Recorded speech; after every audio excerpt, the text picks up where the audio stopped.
In July this year, I had the pleasure of seeing Gosford Theatre Company's debut production of Steve Martin's Picasso at the Lapin Agile. It was performed in the Don Craig Room at Laycock Street Theatre. It was such a pleasurable night, I really felt like I'd been transported to Paris for a few hours. And with me is Gavin Critchley, the director. And hello, Gavin. Hello. I'd just like to find out a little bit about the process of performing the play and you working with the cast. So this particular play, Picasso is Unusual. Why did you pick this one as your first production? Well, the first thing we had to do was find a play that was going to fit with the room, and the room's quite small. It's not a really big theatre. So we needed a play that was going to work in an intimate setting. And I remember seeing Picasso in the 90s down at Belvoir Street, and it was in a small room too. I think they did it downstairs. So it really worked. I saw all these young people and older people all mixed together, and there was a lot of energy and laughter. It's a funny play, I suppose, as you would expect from Steve Martin. So I really enjoyed it then, and I sort of thought, no, this would be a great fit for this room. It was quite a large cast with a mix of older and younger actors. Was it difficult to find someone for each of those characters? Well, surprisingly, no. We had a great roll-up at auditions. We had a whole weekend, and we had a lot of people turn up. There was probably 2 people for every character, which you rarely get in amateur theatre. So that was great, and so we had a really we were able to choose the best out of all of those, and we had a lot of young people. There was about 7 young girls turned up to audition for Suzanne, and we had a great probably some of them were really obvious when they turned up that they were just right for the part. But no, we had a great turnout for auditions and a lot of interest in the play. The 2 young actors playing Einstein and Picasso really embraced their roles. Can you tell us about the process of creating characters based on real-life people? I think the important thing when you're casting real-life characters is that you have to understand how the writer has approached them. Now, Steve Martin wrote these as caricatures. A lot of the stuff that he wrote about Einstein and the way he's portrayed Einstein and the way he's portrayed Picasso are very much the eccentric things that we remember about Picasso, being the womanizer and both being eccentric characters, and Einstein's sort of almost sort of autistic delivery about things. But so we remember that about those characters, but it was very important that they played the characters as real characters. Like they really had to believe that they were saying the things that they were saying as seriously as they could, and that's what, of course, made it funny. So I think it's definitely it's the way you approach you approach the character, and if you do it in the right way, it'll appear natural, and everybody will just go with it. They were just terrific, those 2 young guys. Just the right age, and it was great. We really wanted a young Picasso and a young Einstein, and these 2 guys came in, and we were really lucky. And Luke, who, if you look at him, you just think, with the hair and everything, and he's quite an eccentric character anyway. And I think a lot of people were saying, yes, I think he was born to play Einstein. And I think early on I said to him, would you be prepared to grow a moustache? And he said, oh, well, look, I've got a bit of a problem, growing a moustache. I can't really grow a thick moustache. So he said, don't worry, we'll find one for him. And we didn't sort of get the moustache until about halfway through. But once he had that moustache on, it was like all of a sudden he was channeling Einstein, and it all came together. There was a lot of what Einstein has to say. If you actually read the play, you'd be quite concerned that it would be boring, that people would be going, "Oh God," because some of the speeches are long and complicated, but he made them really interesting. There's a great scene where he explains about the way that he's going to change the century, and he's not going to change it; he's going to bend it. So he explains in this sort of solar system way, and he's running across the stage and talking about how it's curving and bending and people loved him. He was just terrific. And Picasso, of course, the key to this play was a good Picasso. I think one of my concerns was that if we couldn't get a good Picasso, we really didn't have a play. And when Jackson walked in, I mean, the first thing we noticed that he was very tall, and of course, the real Picasso wasn't tall, but he made such a great contrast to the short Einstein that we had. It was almost comical straight away. But Jackson embraced it straight away. He'd done a lot of research. He'd really thought about the character, and he was able to kind of bring that almost ADD quality that Picasso had. And also, I think what came later was his smarminess. He really sort of felt a bit sort of uncomfortable being a womanizer. He wasn't. He didn't feel as though that was him. But once he got used to it, he really got into it. And of course he turned up. He was a redhead. He turned up with red hair.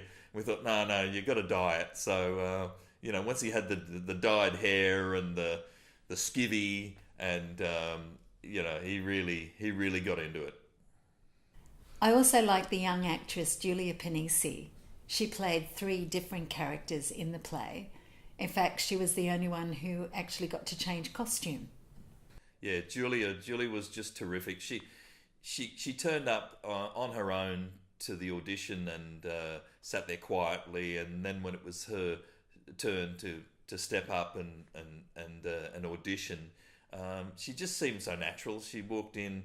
There was about 7 other girls that had probably auditioned before her, and she was just so appealing.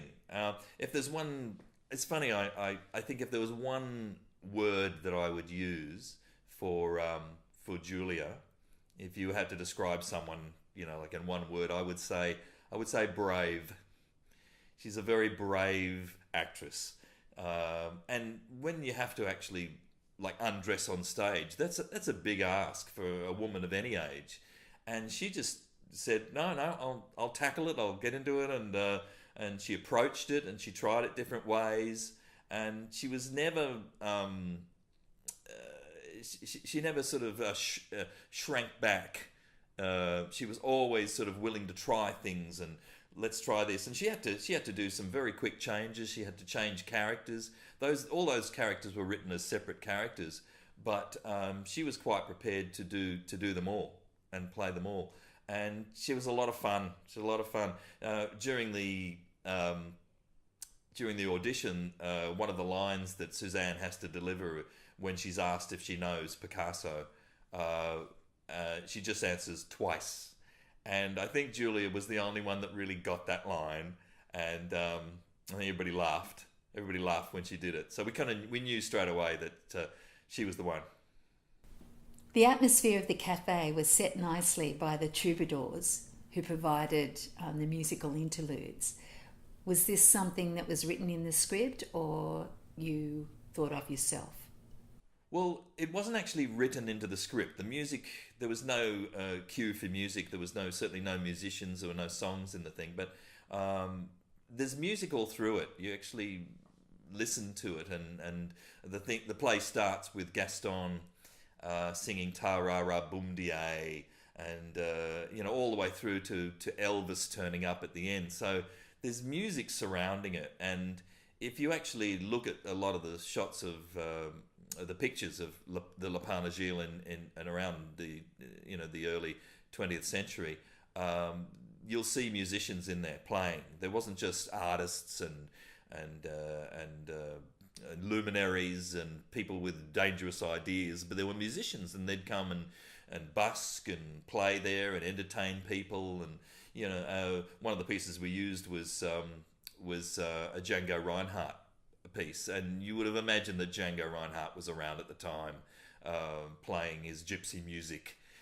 So we really sort of embraced that, and we were lucky enough to get a couple of great musicians and put them in costumes, and they loved it. They really got into it and enjoyed it, and the audience loved it. It was to actually, I think we could have played background music, but to actually have live music, to actually have live musicians in the show, made an enormous difference.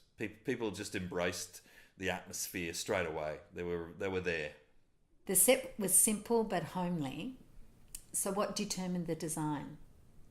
The set design was once again determined by the room size. We only had so much we could do, and of course the audience was on they were on the ground. There was no raised seating, so we had to raise them up, and to get a lot of the eye lines right, so that people could see characters and they weren't being masked. We had to raise the back section. So a lot of action happens up the back with the bar, and then we put the apron down there so that we could have an almost a feeling that there was another part to the Le Pain Agile, that it wasn't just one room, that there was little pockets where the tables were, and the tables became very important. They almost became like the bar and the tables. They almost became characters in themselves. They were places that we were able to put there that allowed the characters to go and discuss stuff privately. There's a lot of conversations that happen that the other members of the bar, the other people in the bar, aren't supposed to be hearing. So we're able to sort of isolate them. And the first thing that Einstein says is, "I'll be sitting there and I am to meet a woman," and he almost grabs that table and makes that his table for the rest of the play. And the bar, a lot of action happens up there with Freddie and Jermaine, and a lot of action happens around the bar, which is normal. The sort of thing that would happen in a bar. Everybody kind of gravitates to the bar. So there was this great need to not only have sort of little areas where people could go and talk, but also a lot of space so people could walk and stride in. When Picasso comes in, he bursts in. In fact, most of the characters in this play burst in. Nobody just sort of walks in and gently says, hi. I mean, people just sort of come in, and they've come in with a purpose. Segot comes in looking for people to sell paintings to and buy paintings from. Suzanne comes in, of course, looking for Picasso. So really, we needed the best of both worlds. We needed the little areas, and we needed space to walk in and stride around and talk. So we had to create that, and I think we think we managed it. The local inhabitants of the cafe made a wonderful contrast to the more eccentric characters. Can you tell us a little bit more about those characters and the people that played them? Yeah, they were great. We were really lucky to get the actors that could play the inhabitants. I suppose one of the leaders of the inhabitants, if you'd like to call them that, was Freddie. Freddie, the barman and the owner of the Le Pain Agile, played by Gerard Dunning. And Gerard is great. He's a really disciplined actor. He was there before anyone at rehearsal. He knew his lines before anybody else did. And he'd say to me, look, it's a work in progress. He never sort of got there in the first week and thought, no, that's it. He always wanted to explore it and try and get the most he could out of Freddie. And I think probably one of the concerns that I had with Freddie was that he was going to disappear, really, with all the other eccentric characters in the bar, that Freddie was just going to kind of like disappear behind the bar and nobody would notice him. that was never going to happen with Gerard. Gerard was going to make sure that that everybody knew that Freddie owned this bar, and that he pretty much was in charge. And so that's the approach that he had to Freddie, and he pretty much sort of directed other people just by his stature and the way that he got himself into the position that he needed to be to deliver a line. And it's a very sort of mature approach, and everybody kind of it sort of washed off on everybody else. Everybody started sort of picking up their game once Gerard got into it. And then of course there's Jermaine, played by Brooke Doherty, and Brooke was terrific. She actually was another very, very disciplined actress, and she understood Jermaine. She really knew that there was a lot of stuff underlying. I mean, Jermaine has had a secret past, and also she's very much in control of the Le Pan Agile, but we don't quite know that. She's in control of her relationship with Freddie. She pretty much controls who comes and goes in the bar, but she's passive aggressive. She does it with a smile on her face and a look and a listen. And so we needed an actress who was going to be able to contain all of that in one character, and Brooke was able to do that. She was passionate when she needed to be passionate. She was she listened when she needed to listen, and I really loved the way that she took control. And of course, there's Gaston, played terrifically by John Gerry. I'd seen John Gerry in quite a few other things, and I really liked his dry sense of humour, and it was just what we needed for Gaston. Very similar to the Statler and Waldorf from the Muppets, the two hecklers, two older guys who'd just come in at just the right time with just the right comment. And I think you needed somebody who was going to be able to deliver that just when it was needed, and John's got great timing. Really understood the need for that, because there's a lot of times that he's sitting there doing nothing, reading the paper, having a drink, and then just at the right time he's able to deliver this line, and it could never you couldn't have anybody that preempted it or made it look as though it was prepared. It had to be so natural, and John was just terrific with that. And then of course we had Segot, the art dealer, who's come to the Le Pan Agile to see how much money he can make from the inhabitants. And Mark Austin had just the right attitude. He came in with just the right attitude for Segot, and was able to walk around and control the room, which is no mean feat when you've got to come in sort of probably quite late in the piece and introduce yourself as a new character. But he had a great eye for his costume too. He determined most of what he was going to wear, and was able to come in and move people around, and pretty much show that he was an authority figure there that Picasso had known, or knew, but certainly had to give him a certain amount of respect. So Mark did really well. The surprise characters, Schmendeman and Elvis, were a great surprise. How did they fit into the overall story? Yes, Schmendeman. Most of the characters that Steve Martin write as almost cameos, they always have a purpose. There's always something lurking below why they're there. I suppose for the most part they amuse people. They're entertaining. But Schmendeman was supposed to be a nod to commercialism. We had a lot of geniuses in the room. We had a lot of great artists and scientists and musicians, but none of them were very good at selling their product.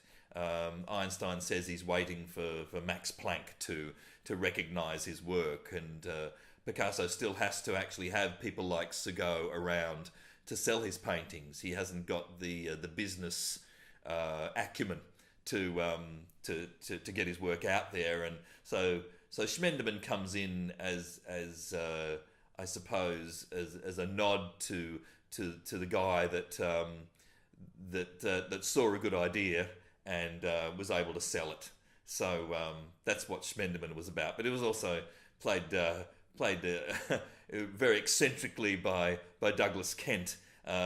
Looked terrific, came in, gave everybody a laugh, and then disappeared, and you never saw him again until the end.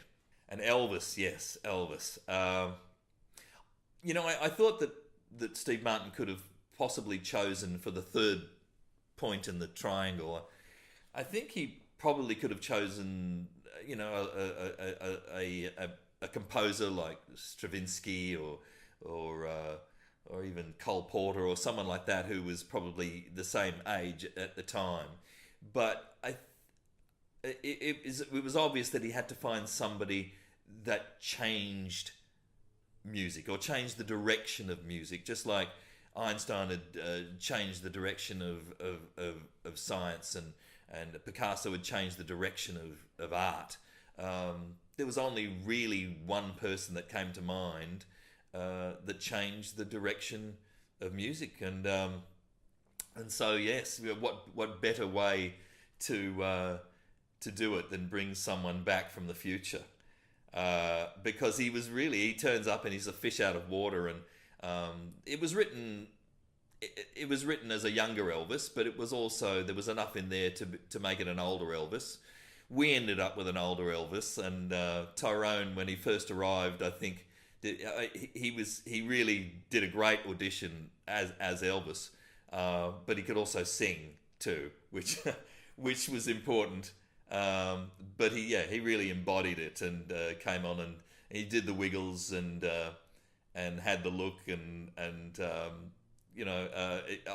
people. I think as soon as he turned up in that wig, people just laughed, and then they started listening to what he had to say. Elvis was a great addition. Comes in later, but good finish. Thanks so much, Gavin. It's been such a pleasure talking to you and finding out a little bit more of the details about putting on this production. As an audience member, I really enjoyed myself. Thanks very much. Yeah, thanks, Helen. Thank you.